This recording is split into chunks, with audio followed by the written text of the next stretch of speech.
Boa noite, irmãos. Eu creio que vocês sabem, pelo menos a maioria de vocês sabem, que eu estudei num seminário que seguia o modelo de internato. Então, a gente morava, dormia lá, estudava lá. Nos finais de semana eu vinha aqui para a igreja servir, mas logo depois do culto de domingo eu voltava para o seminário. E como a gente morava nos alojamentos, quando comecei o meu curso, eu ainda era solteiro. Então, alojamentos masculinos, femininos, e eu sempre dividia quarto com 2 ou 3 rapazes.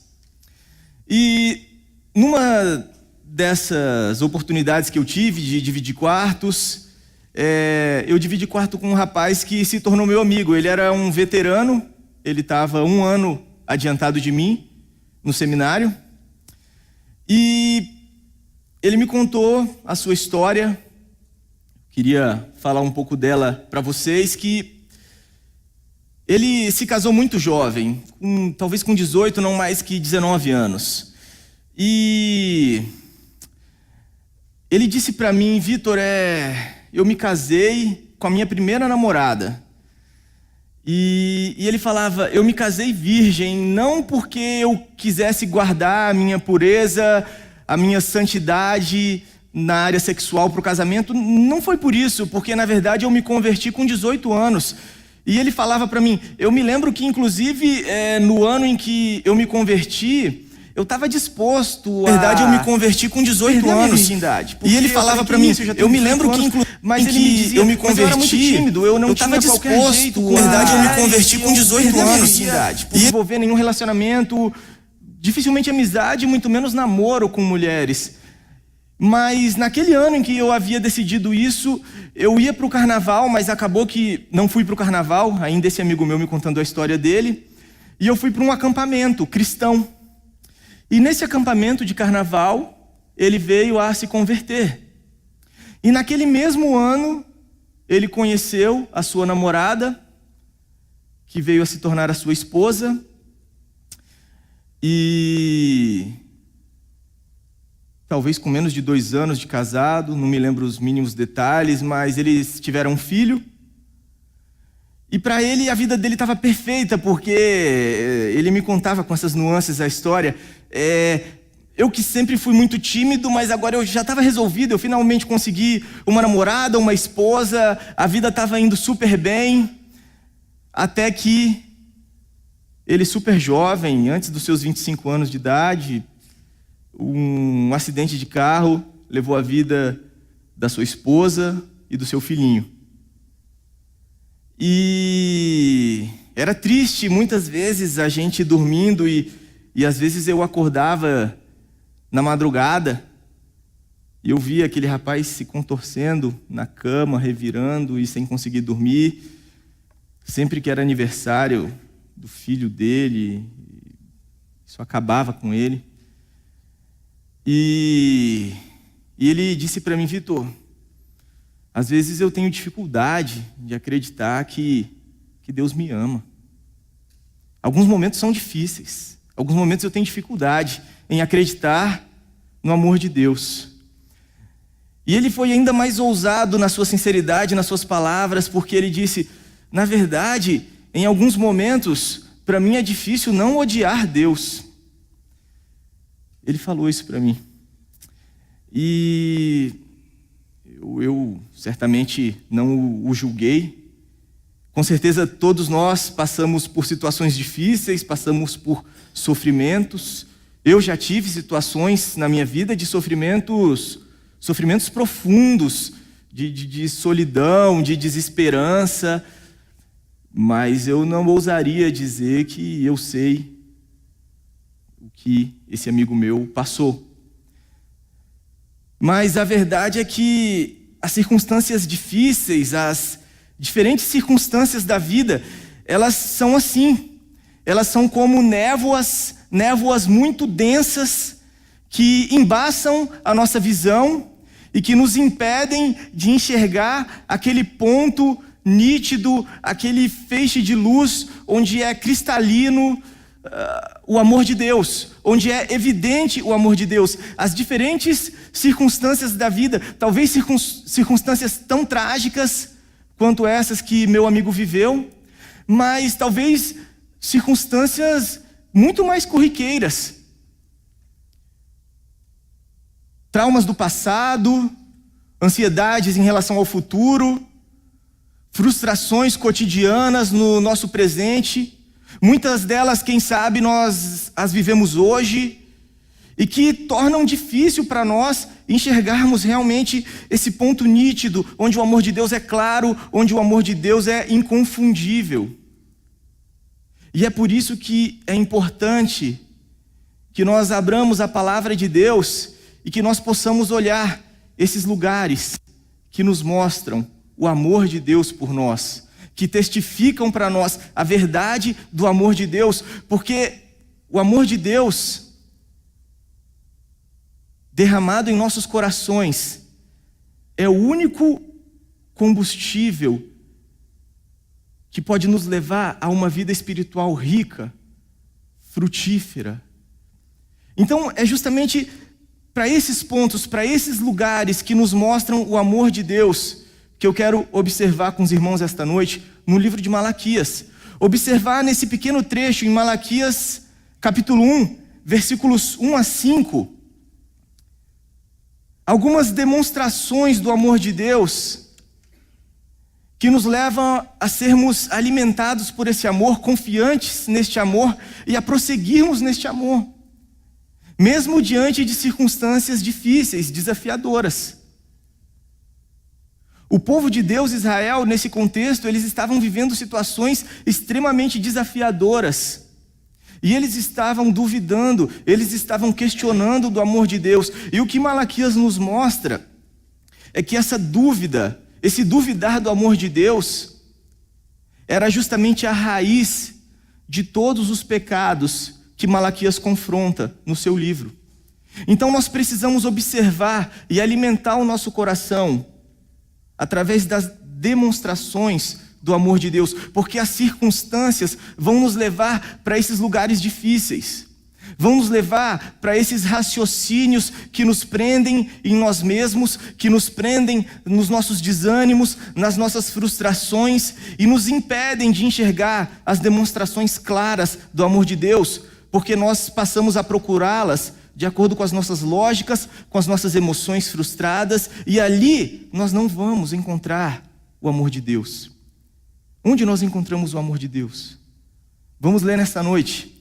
Malaquias 1, versículos 1 a 5 diz: uma advertência, a palavra do Senhor contra Israel por meio de Malaquias. Eu sempre os amei, diz o Senhor, mas vocês perguntam, de que maneira nos amaste? Não era Esaú, irmão de Jacó? Declara o Senhor. Todavia, eu amei Jacó, mas rejeitei Esaú. Eu transformei suas montanhas em terra devastada, e as terras de sua herança em morada de chacais do deserto. Embora Edom afirme, fomos esmagados, mas reconstruiremos as ruínas. Assim diz o Senhor dos Exércitos. Eles podem construir, mas eu demolirei. Eles serão chamados terra perversa, povo contra quem o Senhor está irado para sempre. Vocês verão isso com seus próprios olhos e exclamarão: grande é o Senhor, até mesmo além das fronteiras de Israel. O que esse texto nos mostra nessa noite é o amor de Deus.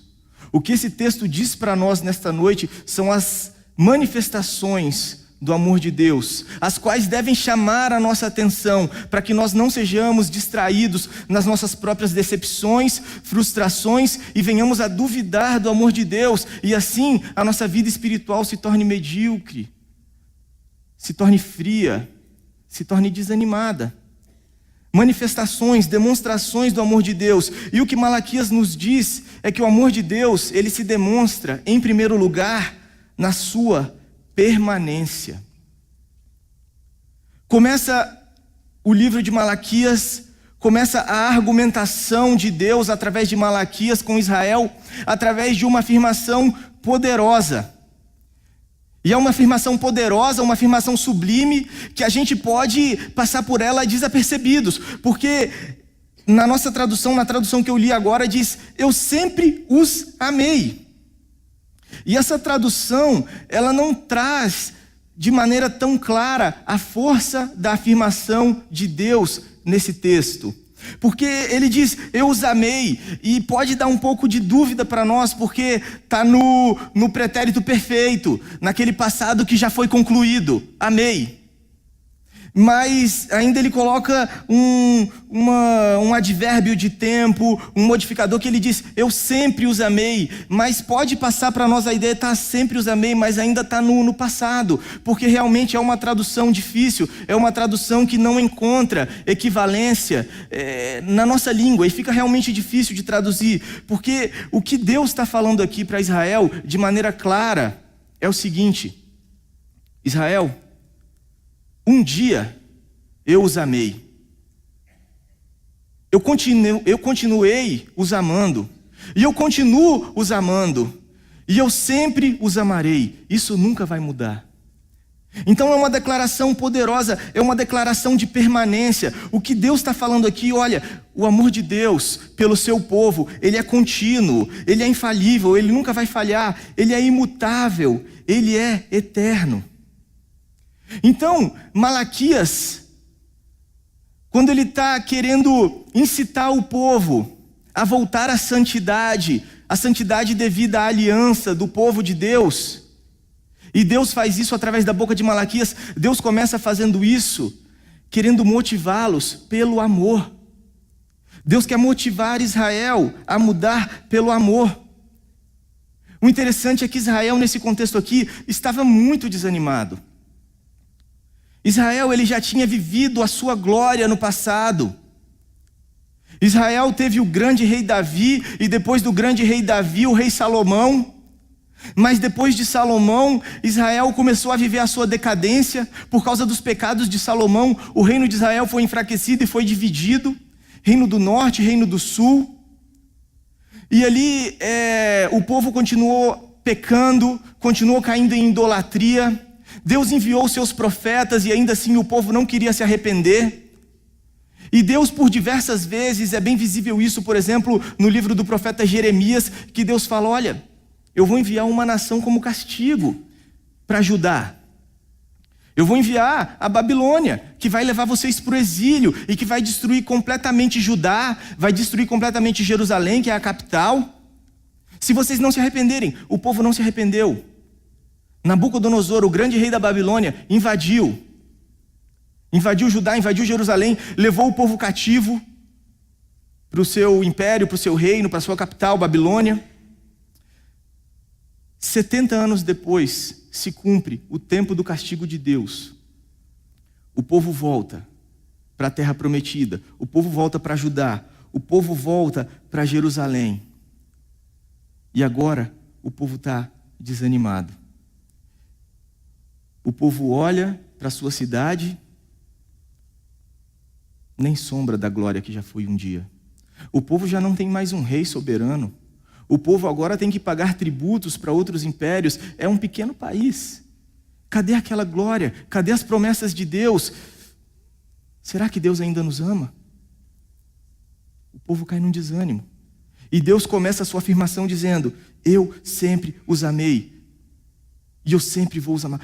O meu amor, ele é constante.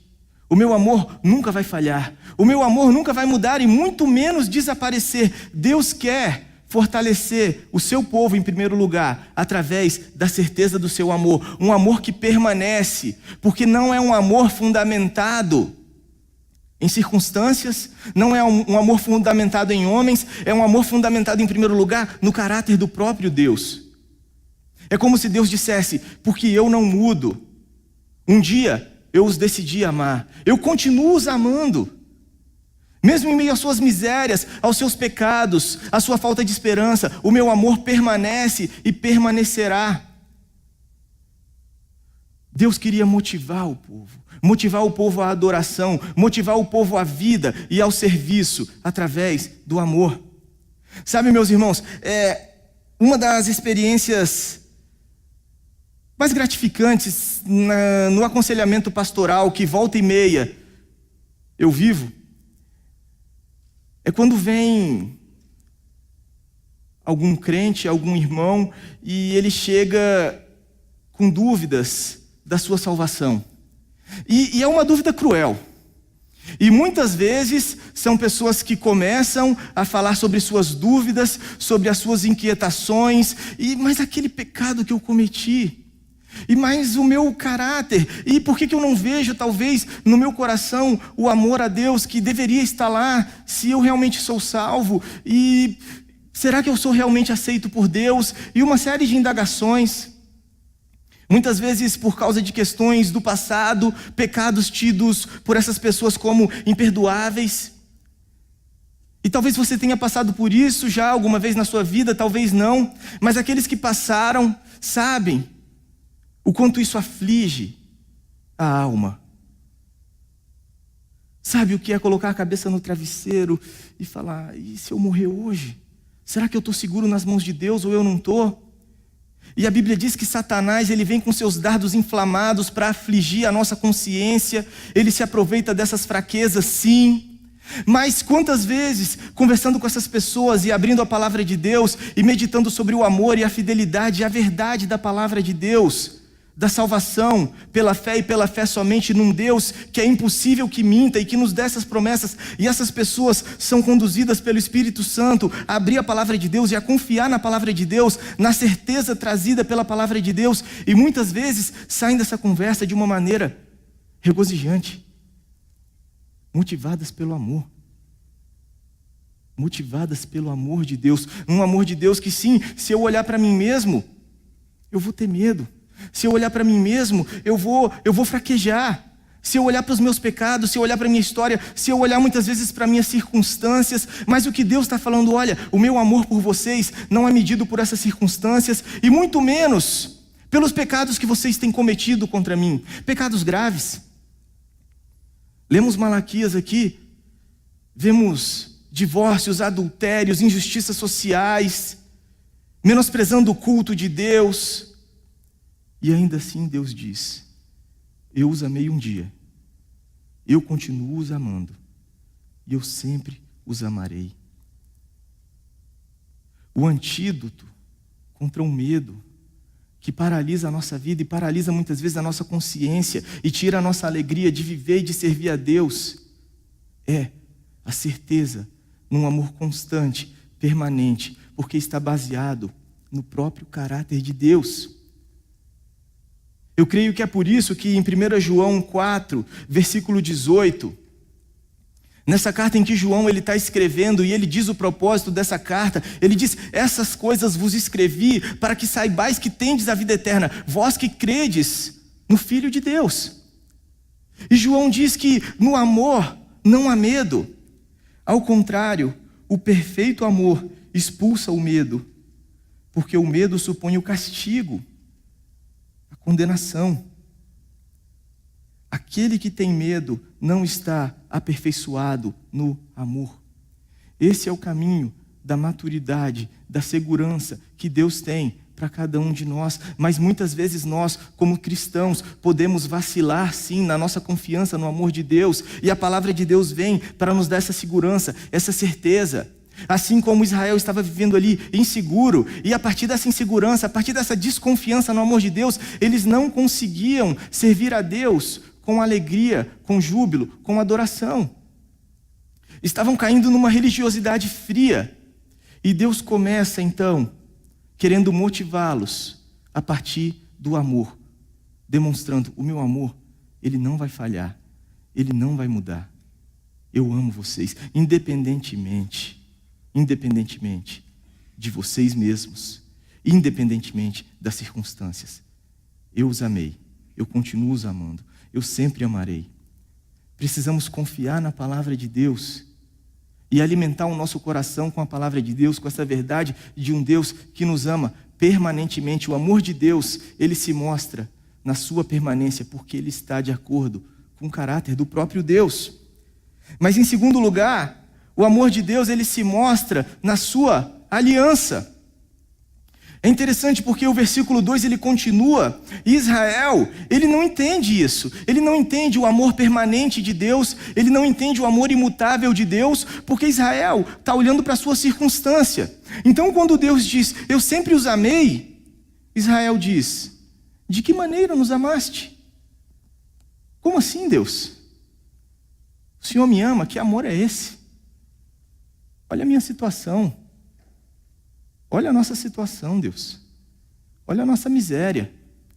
E a gente vê no livro de Malaquias que eles estão sofrendo, porque eles estão sendo oprimidos por governadores estrangeiros, as suas colheitas não estão dando o fruto que eles esperavam, as chuvas estão falhando, o povo estava numa miséria. E o povo olha para as circunstâncias e fala, mas Deus, de que maneira, como assim? Não estou entendendo esse amor. Eu não estou entendendo esse amor, Deus. E aí Deus diz, não era Esaú, irmão de Jacó? Todavia, eu amei Jacó.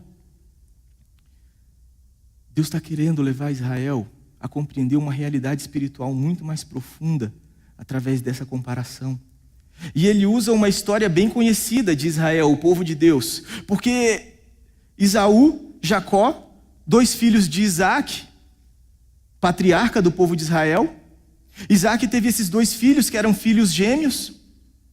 E de Jacó, que depois veio a se chamar Israel, veio o povo de Deus, a nação de Israel. E de Esaú veio outro povo, o povo de Edom, que não era o povo de Deus. Mas Deus ele faz uma comparação interessante aqui, porque ele fala, não era Jacó, irmão de Esaú? Ou seja, irmãos, a mesma linhagem, o mesmo parentesco, gêmeos, extremamente parecidos, a mesma história, a mesma família, a mesma cultura, talvez aos olhos do mundo, iguais, aos olhos de todos. Talvez não existe nada de diferente, nada de especial entre um e outro, mas Deus diz, para mim eles não são iguais. Para mim existe uma diferença fundamental, eles não são iguais. Talvez para vocês sim, talvez vocês se achem na mesma sorte que Edom, os descendentes de Esaú, talvez vocês não se vejam mais de uma maneira especial, mas para mim, eles não são iguais. Para mim, o Senhor diz, tem uma diferença fundamental. Que diferença é essa? A diferença é que eu amo Jacó. Essa é a diferença. Talvez olhem para os 2, talvez olhem para os povos, talvez olhem para os irmãos e digam, é a mesma coisa, não tem diferença entre um e outro. E Deus diz, tem uma diferença fundamental. A diferença é que eu amo Jacó. Essa é a diferença. O que Deus está querendo falar aqui é do seu amor pactual, da sua aliança. O que Deus está querendo dizer é o seguinte, olha, não são as circunstâncias que vão medir o meu amor. Vocês estão duvidando do meu amor por causa das circunstâncias, mas o que eu quero falar para vocês é que o meu amor, ele é medido pela aliança.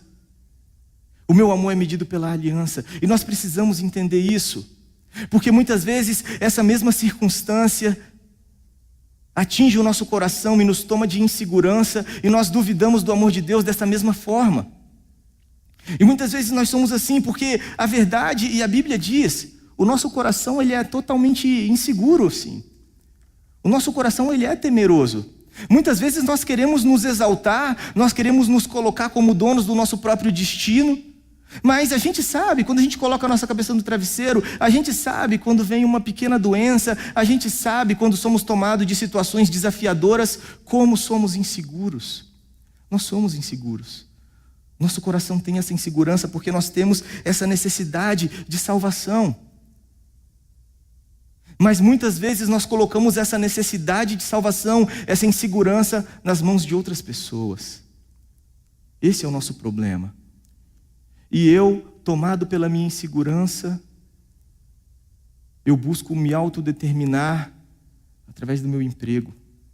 Porque o mundo, ele tem as suas classificações, ele tem as suas comparações. E ele rotula uns no grupo dos fracassados e outro no grupo daqueles que adquiriram sucesso. E eu na minha insegurança, e eu coloco todo o meu valor no meu sucesso, na minha realização profissional. e eu vivo para isso, e eu me desgasto.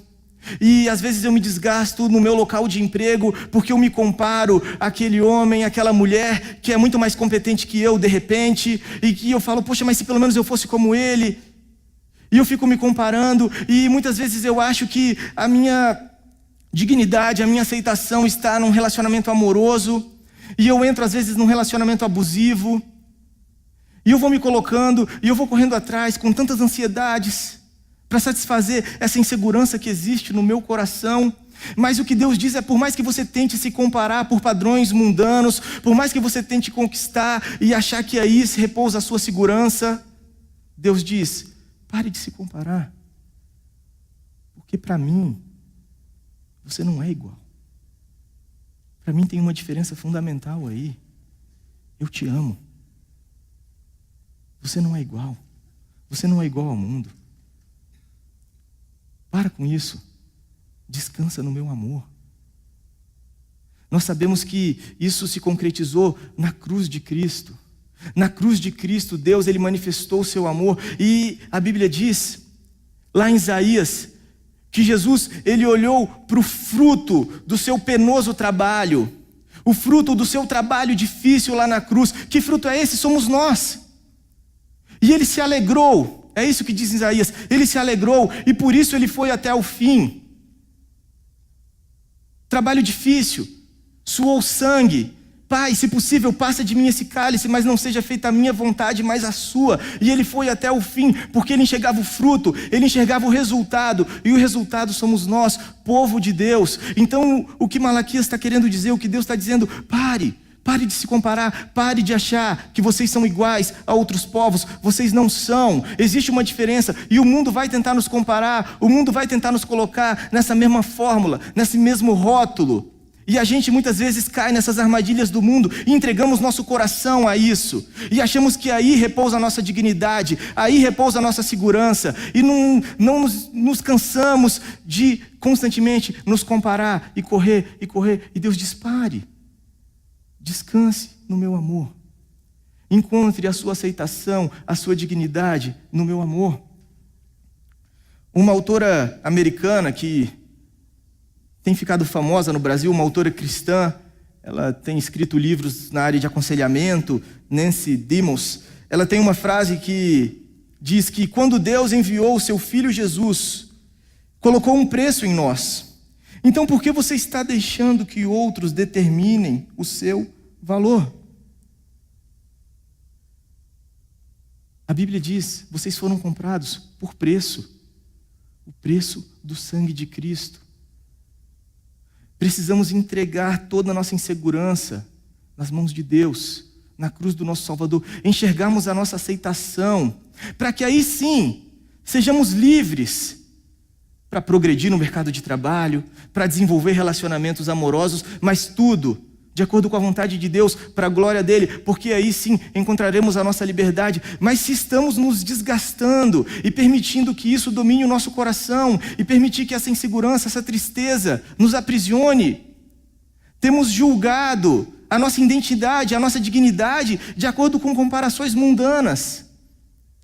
E é interessante a maneira como Deus discursa, porque ele faz uma comparação, provavelmente porque Israel estava se comparando.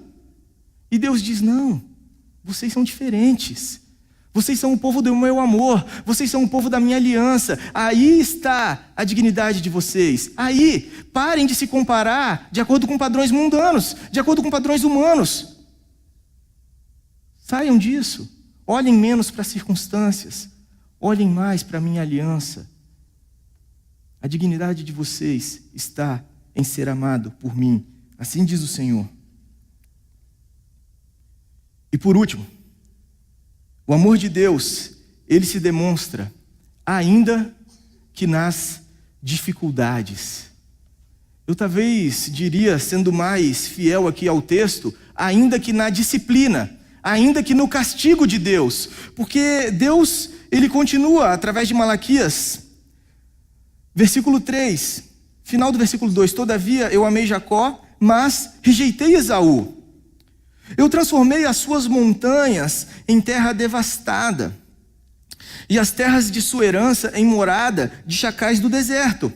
Embora Edom afirme: fomos esmagados, mas reconstruiremos as ruínas. Assim diz o Senhor dos Exércitos: eles podem construir, mas eu demolirei. Eles serão chamados terra perversa, povo contra quem o Senhor está irado para sempre. Edom, os descendentes de Esaú, haviam sido destruídos, também pela Babilônia. Talvez esse seja um dos motivos de comparação de Israel, porque tanto Edom quanto Israel tinham passado pelo mesmo castigo, pelo mesmo juízo divino, que era a invasão e a destruição do seu território pelo império da Babilônia. Mas o que Deus está querendo demonstrar aqui é que para Edom não há mais esperança, mas que para Israel, mesmo diante do castigo, mesmo diante das situações, das circunstâncias difíceis que eles estão vivendo, existe sim esperança. Existem ainda promessas, existe ainda um futuro para vocês, Israel. O que Deus está falando aqui, Ele está falando: olha, Edom, eu transformei o território deles em deserto, eu destruí através da Babilônia. O meu juízo contra o pecado se manifestou dessa maneira em Edom, pelo exército de Nabucodonosor. E eles podem até tentar reconstruir, e eles vão achar que eles conseguem reconstruir, mas eu vou destruir novamente. O interessante é que no Novo Testamento a gente vê algumas citações desse povo, porque eles são os chamados idumeus, que é a tradução grega ali para o Edom. E os idumeus, eles realmente reconstruíram novamente o seu território, mas o que a história diz é que no século 70, no ano 70, primeiro século depois de Cristo, através do imperador Tito, esse povo foi completamente devastado, completamente destruído e sumiu da história. Não existe mais menção deste povo, cumprindo-se a promessa, a profecia de Malaquias. Mas o que Deus está falando de Israel permanece. E ainda existe uma esperança para Israel, ainda existe um futuro para Israel. Quando o Senhor Jesus voltar, como o próprio Malaquias profetiza no final do seu livro, Israel será novamente reconstruído. O Senhor reinará novamente no trono de Davi. Existe esperança para Israel. Existe esperança para Israel. Isso aqui é uma ilustração do juízo de Deus final contra os perversos, contra aqueles que não são o seu povo, contra aqueles que não se esconderam na cruz de Cristo, contra aqueles que não têm um pacto, uma aliança com o Senhor através do sangue de Cristo, serão totalmente destruídos. Mas para aqueles que fazem parte desse povo, ainda que sofram, e muitas vezes sofram as consequências do seu próprio pecado, que é o que está acontecendo com Israel aqui, Deus diz: ainda há esperança, ainda existe um futuro para vocês. Não é à toa que muitas vezes na Bíblia o sofrimento ele é comparado às dores de parto. Muitas vezes, tanto no Antigo como no Novo Testamento, o sofrimento ele é comparado com as dores de parto. E quando a Bíblia quer salientar que esse sofrimento ele não vai dar em nada, ele não tem nenhuma esperança, ele diz que houve dores de parto, mas a mãe não chegou a dar luz. Ou seja, esse sofrimento enorme não teve nenhum propósito. E muitas vezes, irmãos, é isso que aflige nosso coração no sofrimento, é a falta de entender um propósito, é a falta de entender um significado. Quando somos tomados por algum sofrimento, a pergunta automática do nosso coração é: mas por quê? Por que eu tenho que passar por isso? Por que isso foi acontecer comigo? Por que eu? Respostas. Para Edom não existe esperança. Mas o interessante é que o próprio Senhor Jesus, lá em João 16, ele comparou os sofrimentos dos discípulos também a dores de mulheres de parto. Mas neste caso, a criança nasceu. E Jesus diz: quando a criança nasce, a mulher já nem lembra mais do sofrimento. Jesus fala isso para o discípulo: eu sei que vocês estão sofrendo agora, mas eu quero prover esperança para vocês, porque é assim, a mulher ela também sofre as dores de parto, mas quando a criança nasce, a alegria é tão grande que ela esquece do seu sofrimento, e assim é o sofrimento de vocês, e é isso que Deus está falando para Israel: existe esperança no sofrimento de vocês, porque vocês são guardados e guiados pelo poder e pelo amor de Deus. É interessante como Paulo, quando ele fala para os coríntios, ele diz que as nossas leves e momentâneas tribulações estão produzindo para nós um eterno peso de glória. Um eterno peso de glória. Leves e momentâneas tribulações, Paulo. Açoites, apedrejamento, tido como morto, prisões, perseguições inúmeras, acusações falsas. Não teve descanso. Paulo diz, ele tinha sofrimentos por fora e ansiedades por dentro, leves e momentâneas tribulações. Porque tudo isso tem um propósito na minha vida.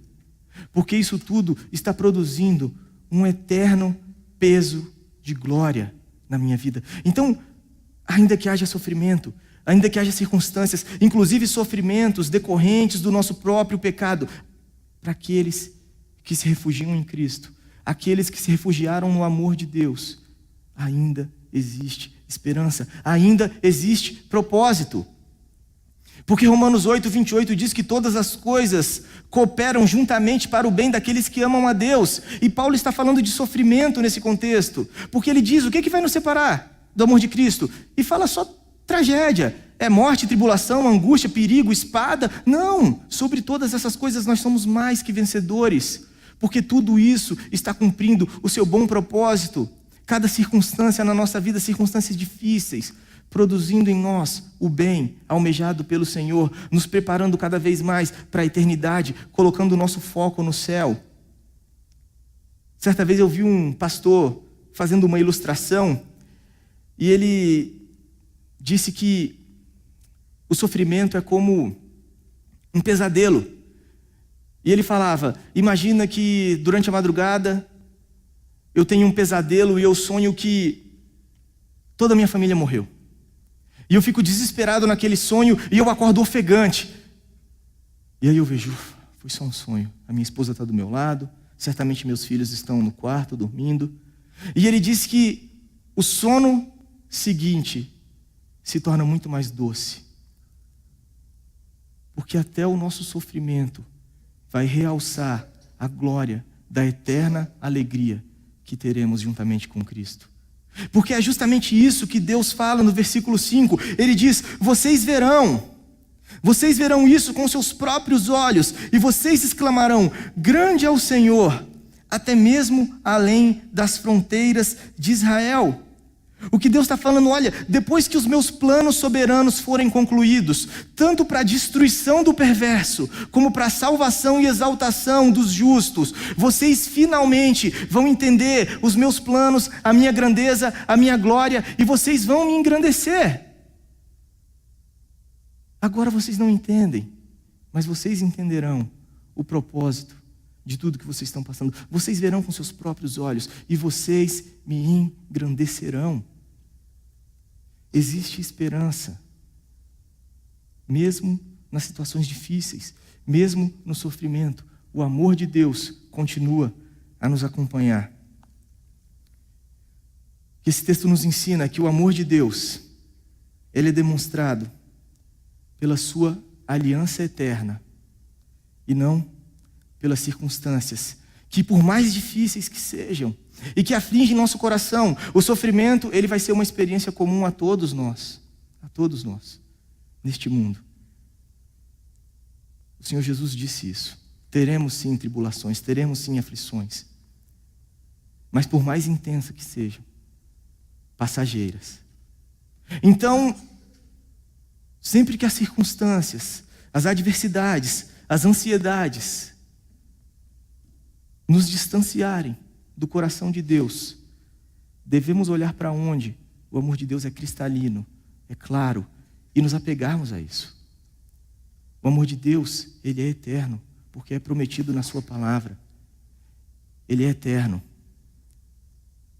O amor de Deus está fundamentado no caráter dele. Louvado seja o nome dele. Se dependesse de nós, se dependesse de mim. E muitas vezes eu olho para os meus pecados e eu tenho motivo para temer, porque como pode Deus me amar? Sim, como pode Deus me amar? E Ele nos amou. Ele nos amou na eternidade. Ele demonstrou seu amor na medida da cruz. Quantos de nós nos consideramos fracassados, pouco amados, porque esquecemos de olhar o tamanho do nosso valor na cruz e começamos a dar ouvidos para o mundo?